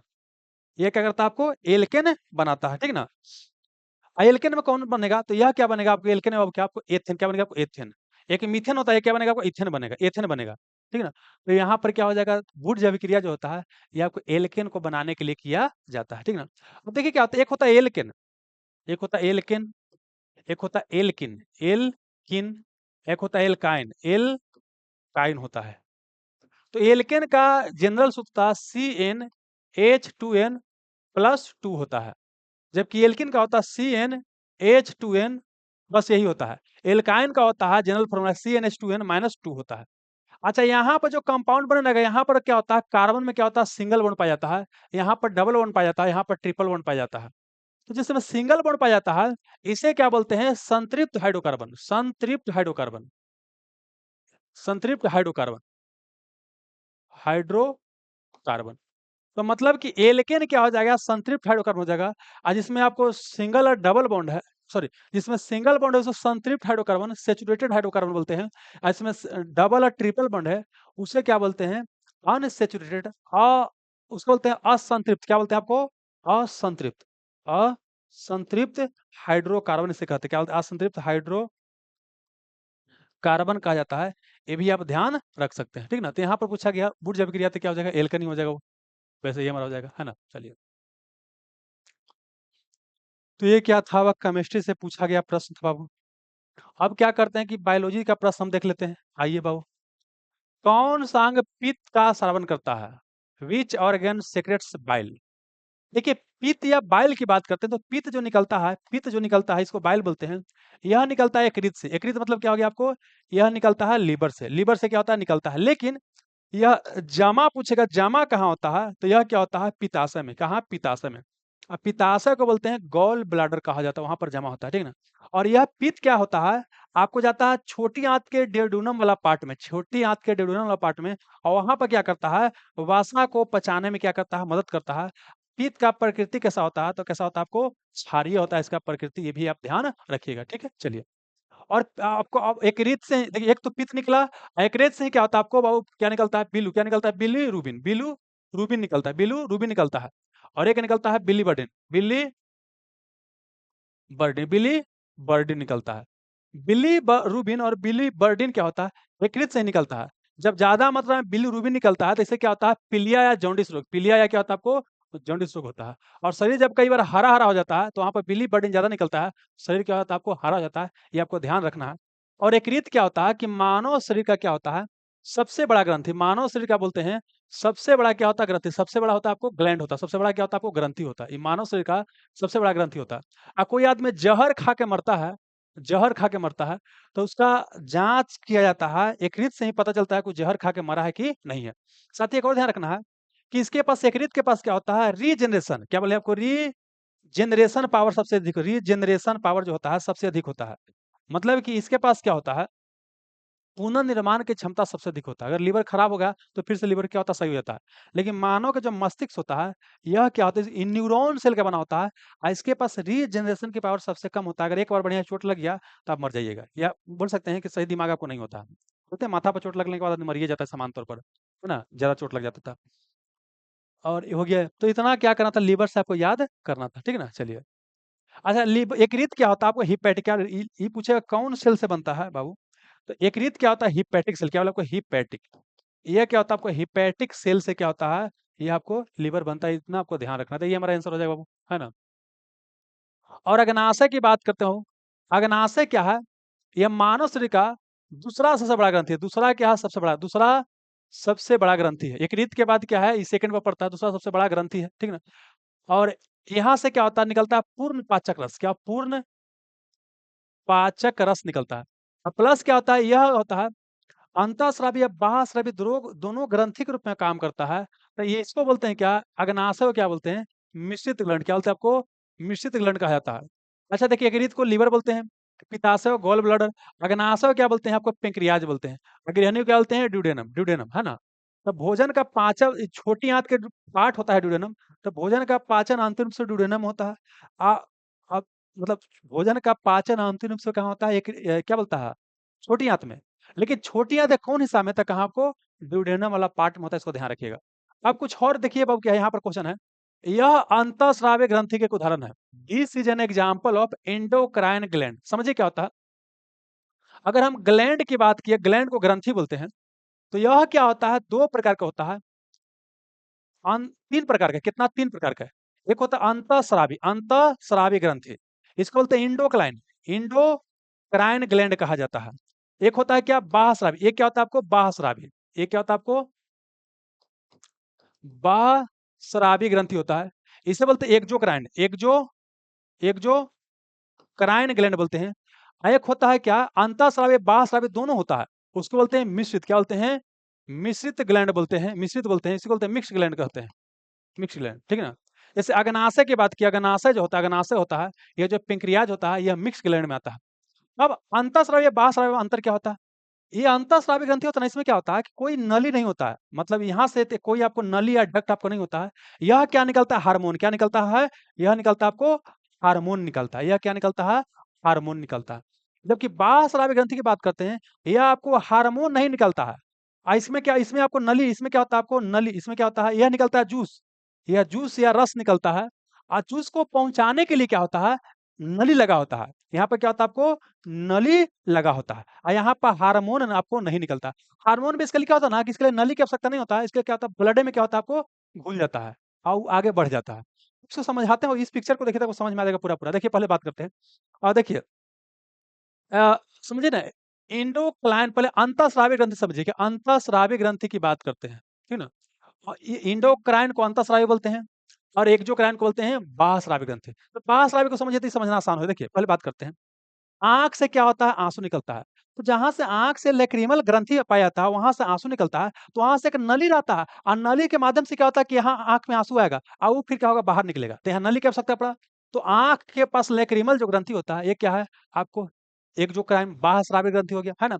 ऐसे बाबू क्या है? त्वचा होता है। तो सब शरीर से पानी वगैरह निकल रहा है, तो कहीं-कहीं क्या होगा? नली होगा। तो त्वचा के पास क्या होता है? श्वेत और सेवम निकलता है, पसीना निकलता है। तो यहाँ पे क्या होता है, ये सब क्या है आपको बाह्यस्रावी ग्रंथि। फिर अगर पेट की बात करते हैं तो पेट में भी क्या होता है एंजाइम, देखिए बाह्यस्रावी से चाहे तो एंजाइम निकलेगा, जूस निकलेगा, ठीक ना? तो ये आपको स्टमक में भी क्या एंजाइम निकलता है, तो ये हो जाएगा। पेंक्रियाज की बात करते हैं, देखिए पेंक्रियाज जानते हैं क्या है, मिक्स है। पेंक्रियाज से आपको जूस भी निकलता है, पूर्ण पाचक रस भी निकलता है, और प्लस पेंक्रियाज से जानते हैं क्या होता है, यहाँ पे क्या होता है, पेंक्रियाज में बीटा कोशिका पाया जाता है, उससे इंसुलिन निकलता है। फिर क्या अल्फा कोशिका से ग्लूकोन निकलता है, तो इंसुलिन और ग्लूकोन क्या हार्मोन है। तो यहाँ से देख रहे हैं जूस और एंजाइम निकल भी रहा है, जूस भी निकल रहा है और हार्मोन भी निकल रहा है। तो पेंक्रियाज क्या होता है, आपको मिक्स ग्लैंड होता है ना? आइए, और आंत की बात करते हैं, आंत से क्या होता है, म्यूकस निकलता है, आंत से निकलता है म्यूकस निकलता है। इंटेस्टाइन की बात करें, ये बाह्यस्रावी हो गया। लिवर से क्या होता है, लिवर से जूस निकलता है ना, नहीं बोले कि पित्त रस निकलता है, पित्त रस निकलता है। तो ये क्या हो गया आपको, बाह्यस्रावी हो गया। फिर क्या बोले, यहाँ ब्रेस्ट होता है, चेस्ट से मिल्क निकलता है, दूध निकलता है, ये भी क्या हो गया आपको, बाह्यस्रावी हो गया। माउथ में, यहाँ पर गला में, माउथ में क्या होता है, सिलेबरी ग्लैंड, लारीय ग्रंथि होता है, तो यहाँ से भी क्या होता है आपको रस निकलता है। तो यह क्या हो गया, बाह्यस्रावी ग्रंथि। अंतःस्रावी की अगर बात कीजिएगा तो यहाँ पे देखिए क्या होता है, ये पीनल ग्रंथि, पीनल ग्लैंड की बात करते हैं, पिलन ग्लैंड की बात करते हैं, हाइपोथैलेमस ग्लैंड की बात करते हैं, पिट्यूटरी ग्रंथि, इसको पीयूष ग्रंथि या मास्टर ग्रंथि बोलते हैं, ठीक है ना? पीयूष ग्रंथि को मास्टर ग्रंथि बोलते हैं, हाइपोथैलेमस को बोलते हैं मास्टर का मास्टर ग्रंथि बोलते हैं, ठीक है ना? माने मास्टर ऑफ, देखिए पीयू पीयूष ग्रंथि या पिट्यूटरी ग्रंथि को मास्टर ग्रंथि बोलते हैं, ठीक ना? जबकि हाइपोथैलेमस को मास्टर का मास्टर बोलते हैं, मतलब बाप का ही बाप है, ठीक ना? और पिनल ग्लैंड क्या है, ये भी तीनों मस्तिष्क में पाया जाता है। कई बार ये भी पूछता है कहाँ पाया जाता है, तो मस्तिष्क में पाया जाता है। एक और ध्यान रखिएगा, सबसे छोटा ग्रंथि पूछेगा तो ये जो पिट्यूटरी ग्रंथि क्या होता है, सबसे छोटा होता है, लेकिन इससे भी छोटा पिनियल ग्लैंड है। लेकिन ऑप्शन में जब पिनियल ग्लैंड और पिट्यूटरी दोनों रहेगा तो पिनियल ग्लैंड को सबसे छोटा मानना है, लेकिन अगर पिनियल नहीं है तो पिट्यूटरी बना ही लेंगे। आइए, फिर यहाँ पर थायराइड ग्रंथि है, तो थायराइड ग्रंथि से क्या है, थायराइड नामक हार्मोन निकलता है ना? जो गला को सही रखता है, नहीं तो फिर गलकंड बीमारी हो जाएगा, है ना? या घेंघा रोग हो जाएगा। चेस्ट में क्या होता है, थाइमस होता है चेस्ट में, तो यहाँ पे थाइमस भी क्या होता है, ग्लैंड जो होता है एंडोक्राइन है, मतलब। पेंक्रियाज की बात की, देखिए पेंक्रियाज से जब हार्मोन निकल रहा है, इंसुलिन और ग्लूकोन, तो समझिए क्या है कि ये बाबू क्या किसके रूप में काम कर रहा है, अंतःस्रावी के रूप में। लेकिन जब यहाँ पर जूस निकलेगा तब क्या होगा, ये बाह्यस्रावी के रूप में काम करेगा, तो इसलिए पेंक्रियाज को बोलते हैं मिक्स ग्लैंड बोलते हैं। और ये एड्रिनल की बात करते हैं, एड्रिनल ग्रंथि किडनी के ऊपर पाया जाता है, अधिवेग ग्रंथि इसको कहा जाता है।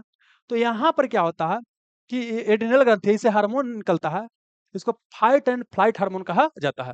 और देखिए मेल के बाबू, मेल में क्या होता है, यहाँ पर टेस्टिस, दो क्या होता है, टेस्टिस पाया जाता है, तो मेल से क्या होता है, टेस्टोस्टेरोन हार्मोन निकलता है, ठीक है ना? टेस्टोस्टेरोन हार्मोन निकलता है, तो ये भी क्या हो गया, टेस्टिस भी क्या हो जाएगा आपको, इंडोक्राइन हो जाएगा। वहीं अगर फीमेल की बात कीजिए तो ओवरी से क्या होता है, प्रोजेस्टेरोन, एजोस्टेरोन हार्मोन निकलता है, अंडाशय से, तो ये भी क्या हो गया आपको, अंतःस्रावी ग्रंथि हो गया। हार्मोन निकलेगा तो अंतःस्रावी, है ना? अब बाकी क्या है कि जिससे जूस निकलेगा, एंजाइम निकलेगा, बाह्यस्रावी हो जाएगा। तो बताइए बबुआ, ये सब समझ में आ गया होगा, क्लियर क्लियर। अंतःस्रावी ग्रंथि का एक उदाहरण बताइए, अंतःस्रावी, बोलिए। किडनी बाबू, अंत किडनी तो ग्रंथि नहीं, ओवरी, ओवरी क्या है, अच्छा हाँ, अंतःस्रावक, अंत बोलता है कि कौन जो है आपको अंतःस्रावी ग्रंथि के आपको एग्जाम्पल है ना? आइए, तो बोलिएगा। अच्छा, यहाँ समझिएगा। अब देखिए यहाँ पर समझिएगा, थायराइड ग्रंथि की बात की है, थायराइड ग्रंथि की बात की है, ये भी क्या है आपको, अंतःस्रावी ये भी है। और अंडाशय यहाँ बोले, देखिए ओवरी की बात की थी, यहाँ ओवरी, ओवरी की बात की है, ओवरी कहाँ चला गया, यहाँ पर देखिए ओवरी को भी यहाँ क्या बताएं कि ओवरी भी क्या है आपका बाबू, क्या है, यहाँ से भी क्या होता है, हार्मोन निकलता है, तो ये भी क्या है, अंतःस्रावी हो जाएगा। लेकिन अब ए को चूज करना होगा ना, तो यहाँ चूज करना है कि आपको थायराइड क्या चूज करना है, थायराइड क्या करना है, चूज ए को चूज करना है, तो क्या करेंगे आपको, थायराइड क्या करेंगे, चूज करेंगे, तो यही हो जाएगा हमारा आंसर हो जाएगा ना। आइए, और मुंह तो आपको बाह्यस्रावी होता है। आइए, हालांकि देखिए जो ओवरी होता है ना, ओवरी, ये क्या है कि आपको अंतःस्रावी ग्रंथि होता है, लेकिन अगर ए को चूज करना है तो यहाँ पर थायराइड इन सब जगह आंसर देता है, तो यही क्या कीजिएगा, बनाइएगा। निम्न का कारण बोलता है विषाणु, बोलता है विषाणु जो होता है, किसका कारण विषाणु है, ठीक ना? क्या क्या बोले,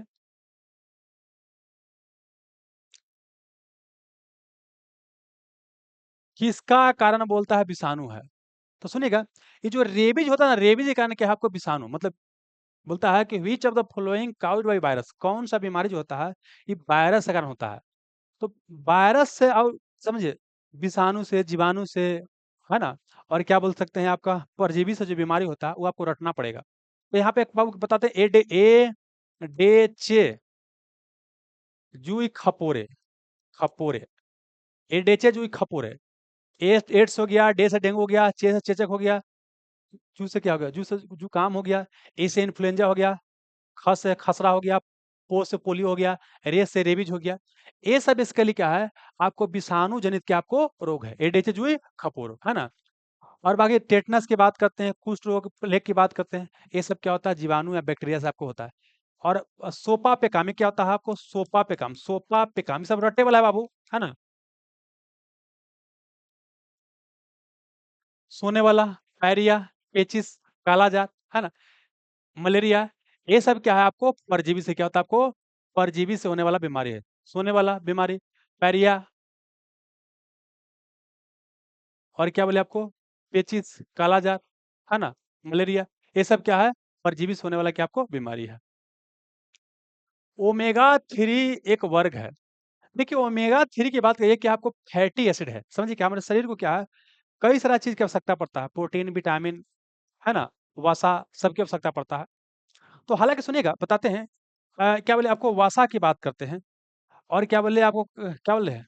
कार्बो है, क्या बोले आपको कार्बोहाइड्रेट की बात की है, और एक प्रोटीन की बात की है। तो हमारे शरीर को क्या है कि तीनों की आवश्यकता पड़ता है। प्रोटीन का काम क्या है, शरीर का टूट-फूट की मरम्मत करना, प्रोटीन का क्या प्रमुख आपको कार्य है। और वसा का काम क्या है, शरीर को चिकनाई प्रदान करना, ये क्या है वसा का काम है, ठीक ना?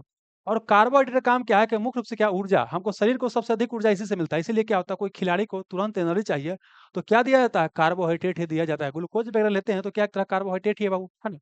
ठीक है, समझना क्या है कि 1 ग्राम क्या है, अगर कार्बोहाइड्रेट को जलाते हैं तो 4.2 किलो कैलोरी मात्र ऊर्जा प्रदान करता है। और सेम चीज़ प्रोटीन भी ऊर्जा प्रदान करता है। लेकिन अगर 1 ग्राम वसा को जलाइएगा तो यहाँ पे क्या होता है, आपको 9 पॉइंट समझिए कि 9.2 या 9.4 मान लीजिए, ये क्या होता है, किलो कैलोरी एनर्जी आपको देता है। मतलब समझिएगा, सबसे ज़्यादा ऊर्जा पूछेगा किसमें होता है तो वसा में होता है, लेकिन शरीर को ऊर्जा मिलता किससे है, तो कार्बोहाइड्रेट से मिलता है। ये आपको याद करना पड़ेगा, है ना? चलिए, आप 4.2 यहाँ 9 पॉइंट समथिंग याद कर लीजिएगा, बस काम चल जाएगा। तो बोलिए, अच्छा ओमेगा 3 क्या है? ये भी क्या है? आपको वसा है, लेकिन कैसा वसा है? आपको फैटी एसिड है। कैसा?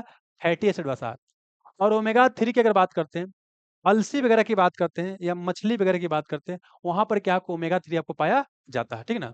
इसके अलावा जो आपको समुद्री जो आपको घास होता है, उसमें भी क्या होता है, ओमेगा 3 पाया जाता है। और ये सामान्य तौर पे क्या होता है, मतलब हार्ट के लिए अच्छा माना जाता है। वसा एक होता है खराब, जैसे डालडा खाइएगा तो खराब है। ठीक है ना?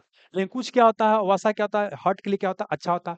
मतलब कोलेस्ट्रॉल इसमें पाया जाता है, लेकिन गुड कोलेस्ट्रॉल होता है, एक बैड कोलेस्ट्रॉल होता है। तो ओमेगा ओमेगा 3 में क्या होता है, गुड कोलेस्ट्रॉल होता है, जो आपको हृदय को क्या रखता है, आपको सही रखता है। तो आंसर क्या हो जाएगा, आपको वसी अम्ल हो जाएगा, ठीक है ना? डेयरी उत्पाद में जनरली क्या है कि आपको दूध वाला उत्पाद में क्या है कि वसा पाया जाता है, लेकिन ओमेगा 3 बहुत ही कम पाया जाता है। सबसे जोर से बोल सकने वाला जंतु कौन है? सबसे जोर से कौन बोलता है? तो देखिए, जो नीली व्हेल है इसका क्या इंटेंसिटी बोलने का सबसे अधिक होता है, बड़ी जोर से बोलता है। और नीली व्हेल क्या है, सबसे बड़ा स्तनधारी है। पृथ्वी पर मतलब दुनिया में सबसे बड़ा बोलेगा, दुनिया में सबसे बड़ा स्तनधारी कौन है? तो कौन है आपको, ये है, नीली व्हेल है। और ये कहाँ रहता है, पानी में। लेकिन धरती पे बोलेगा तो कौन है, हाथी है।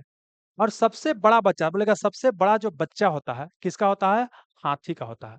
और हाथी से एक और चीज़ याद रखना है कि इसका गर्भकाल, गर्भकाल क्या होता है, माने बच्चा पैदा करने के सबसे अधिक समय क्या होता है, पत्नी के पेट में क्या होता है, बच्चा रहता है। तो सबसे अधिक गर्भकाल किसका होता है, गर्भधारण पीरियड आपको हाथी का ही होता है। और हाथी को क्या है, आपको भारत में राष्ट्रीय राष्ट्रीय विरासत पशु डिक्लेयर किया गया है। हाथी को भारत में राष्ट्रीय विरासत पशु डिक्लेयर किया गया, नेशनल हेरिटेज एनिमल डिक्लेयर किया गया है ना? और जबकि अगर बात आएगा बाघ को, तो हमारा राष्ट्रीय पशु है। राष्ट्रीय पशु तो बाघ है, लेकिन राष्ट्रीय विरासत पशु तो क्या हो जाएगा आपको, हाथी हो जाएगा, ध्यान रखिएगा, है ना? चलिए, बंदर बाबू, क्या बंदर का पूर्वज हमारा पूर्वज दोनों क्या था, आपका समान था, बस। और आदमी की बात करते हैं, आदमी, तो आदमी हम लोग क्या, आदमी हम लोग भी क्या स्तनधारी है, इसमें सारा का सारा क्या स्तनधारी है, सारा का सारा क्या इसमें आपको स्तनधारी है। बोलता है कि रिकापिनेट डीएनए टेक्नोलॉजी के विकास के पश्चात यह तकनीक संभव हुआ। बोलता है only after the development of recombinant DNA technology did this technique becomes possible. समझिए क्या, कि आपको क्या बोले कि ये बाबू क्या है कि रिकॉम्बिनेंट डीएनए टेक्नोलॉजी जब विकसित हुआ, तब क्या संभव हो पाया, तब संभव हो पाया क्या, डीएनए फिंगरप्रिंटिंग। क्या संभव हो पाया, डीएनए फिंगरप्रिंटिंग संभव हो पाया, है ना? और डीएनए फिंगरप्रिंटिंग के माध्यम से क्या है कि किसी का पितृत्व का पता लगा सकते हैं कि हमारा वो बच्चा है कि नहीं, पितृत्व का उसको पता लगा सकते हैं। चोर का अपराध होता है, उसका पता लगा सकते हैं डीएनए फिंगरप्रिंटिंग के मदद से प्राप्त पता लगा सकते हैं, ठीक है ना? यही हो जाएगा आंसर। टीकाकरण मतलब होता है सुई देना, टीकाकरण मतलब क्या होता है? वैक्सीनेशन मतलब सुई देना होता है ना? कोई सड़ता गलता है तो उसको किन्वन बोलते हैं। फ्रेगमेंटेशन उसको बोलते हैं, क्या बोलते हैं? फ्रेगमेंटेशन बोलते हैं। तो ये क्या था आपको क्वेश्चन क्या था बायोलॉजी से। अब बॉटनी से 4 प्रश्न इसको भी देख लेते हैं। आइए।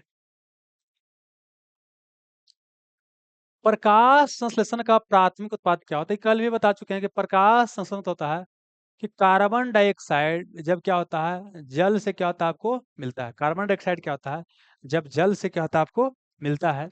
किसके? सूर्य के प्रकाश क्या है? कार्बन डाइऑक्साइड जब जल से मिलता है, एक मिनट, सूर्य के प्रकाश की उपस्थिति में, ठीक है ना, क्लोरोफिल के उपस्थिति में, तब क्या होता है बाबू? तब बनता है क्या आपको ग्लूकोज। क्या बनता है? C6H12O6 क्या बनता है आपको? ग्लूकोज। क्या बनता है? ग्लूकोज बनता है। और प्लस क्या बनता है आपको? ऑक्सीजन बनता है। और थोड़ा बहुत क्या बनता है आपको? वाटर भी बनता है। ये बनता है। समझ में आ गया? तो ये क्या होता है? फाइनल मेन मुख्य प्रोडक्ट आपका यही होता है। ग्लूकोज का मेन काम होता है हमारा। इसको बोलते हैं, दोनों को बाई प्रोडक्ट बोलते हैं। क्या बोलते हैं? बाई प्रोडक्ट बोलते हैं। प्रकाश संश्लेषण का प्राथमिक उत्पाद क्या है? तो बोलिए, प्रकाश संश्लेषण का प्राथमिक उत्पाद क्या हो जाएगा? कौन हो जाएगा? ग्लूकोज। कौन हो जाएगा आपको? ग्लूकोज हो जाएगा। ग्लूकोज हो जाएगा, ठीक है ना? और यही ग्लूकोज जब जब यहाँ क्या बताएं कि C6H12O6, जब यही ग्लूकोज क्या होता है ऑक्सीजन द्वारा जब तोड़ा जाता है, तो इसको बोलते हैं क्या? इसको प्रकाश संश्लेषण या फोटोसिंथेसिस बोले हैं। लेकिन जब ग्लूकोज जो बन गया उसको जब तोड़ा जाएगा, ठीक ना, तो इसको बोलते हैं श्वसन। क्या बोलते हैं आपको? श्वसन बोलते हैं। इसी को बोलते हैं कि आपको रेस्पिरेशन। रेस्पिरेशन इसको कहा जाता है, रेस्पिरेशन कहा जाता है, ठीक ना। और जब यहाँ से होगा तो यहाँ से क्या निकलेगा? कार्बन डाइऑक्साइड निकलेगा।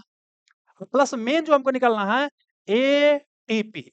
एटीपी एनर्जी इसको बोलते हैं, एनर्जी करेंसी ऑफ सेल बोलते हैं। एटीपी निकलेगा। अब प्लस क्या निकलेगा आपको? वाटर भी क्या होगा आपको? निकलेगा। वाटर भी क्या होगा आपको? निकलेगा। तो एटीपी को बोलते हैं एनर्जी करेंसी ऑफ सेल बोलते हैं। ऐसे को एडिनोसिन ट्राइफॉस्फेट भी इसे कहा जाता है, ध्यान रखिएगा। देखिए आप देख रहे हैं कब क्या है पूछेगा कि फोटोसिंथेसिस और प्रकाश संश्लेषण और श्वसन दोनों का बाय प्रोडक्ट या दोनों में उत्पाद में कौन कॉमन है? तो हम क्या देख रहे हैं कि यहाँ पर देखिए कि जो वाटर यहाँ पर भी है और वाटर कहाँ पर भी है? यहाँ पर भी है। तो दोनों का कॉमन क्या ना वाटर है। तो यही क्वेश्चन देखिए यहाँ पूछा गया है क्या कि प्रकाश संश्लेषण और श्वसन का समान उत्पाद क्या है?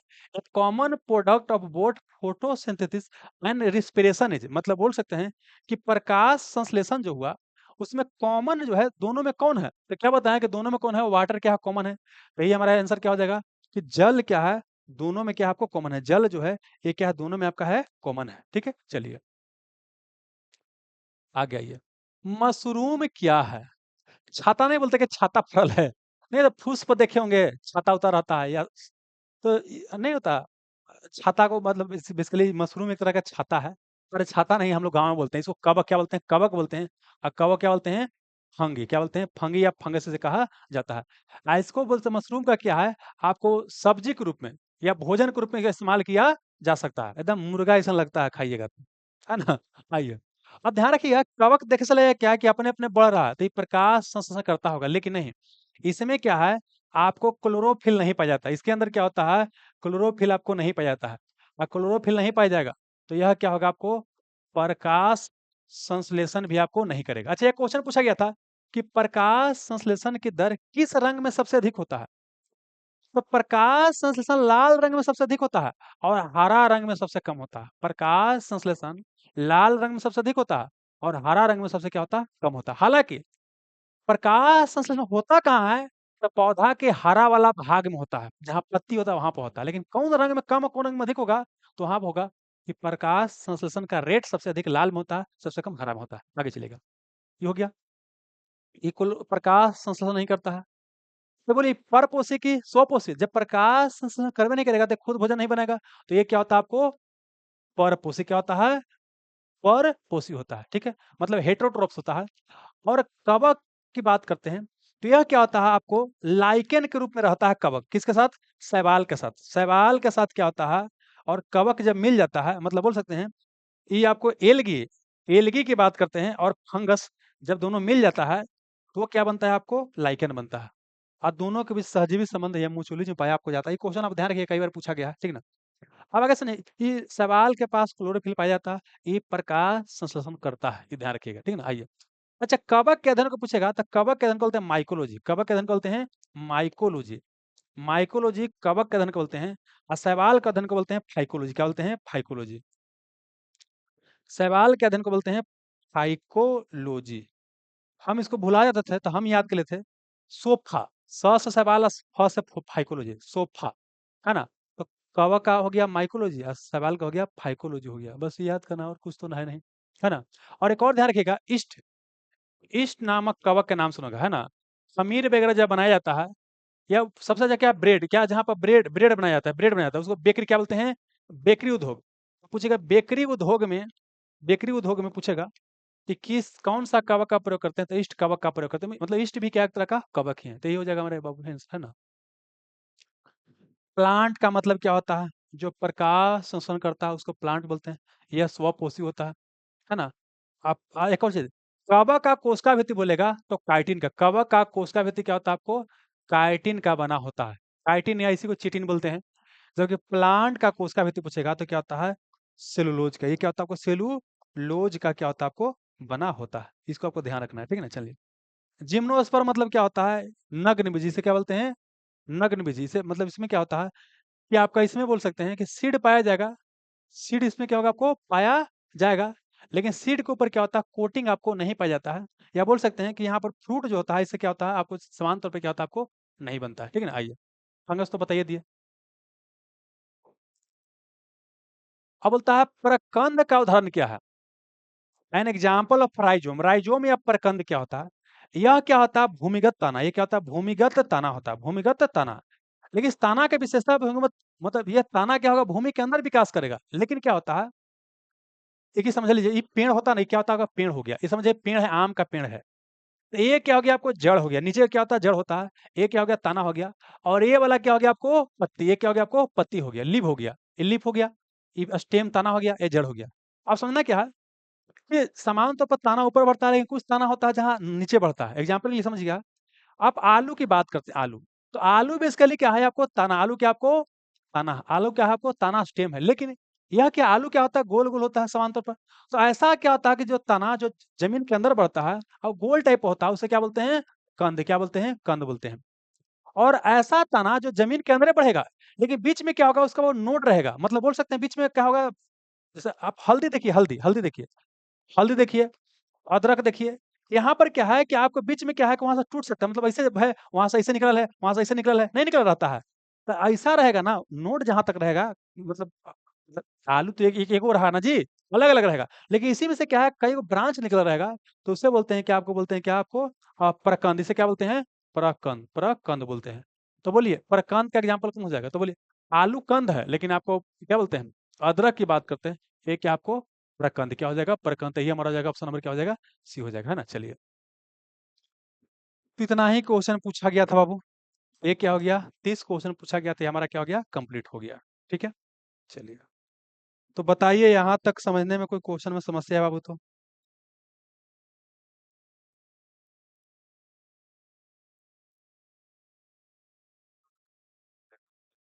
और 6 वाट को मानते हैं एक परमाणु भार मानक के रूप में आता है। चलिए ठीक है, तो सेवा को एंड करते हैं बाबू। यहाँ तक जुड़े रहने के लिए बहुत बहुत धन्यवाद।